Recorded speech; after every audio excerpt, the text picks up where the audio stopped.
Hello. So today I want to talk about the core emotion wheel. This is a tool that Glenn and Phyllis developed to help us learn to process, learn to recognize first, and then afterwards learn to process the emotions we're experiencing at the time.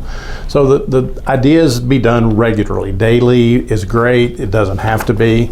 The key is that, there's a few little rules with it, but it's really a pretty simple process. So basically, the rules are you can't hold the wheel.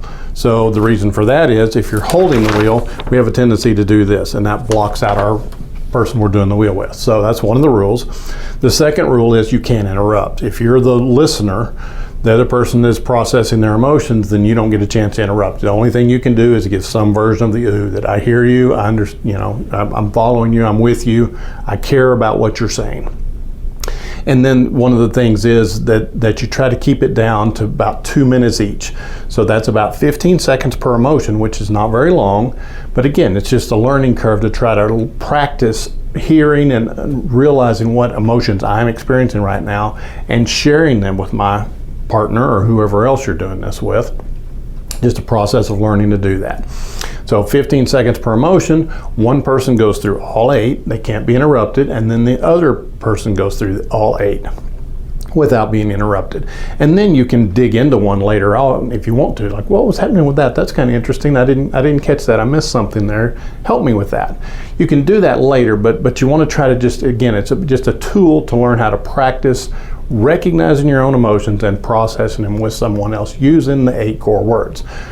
So basically each person will go through and they will say, I felt X emotion when, and have 1 or 2 sentences, maximum of 3, caution even going to 3, because people won't remember if you give them a lot more. So just an example, I felt fear when that car cut me off in traffic as I was driving to work today.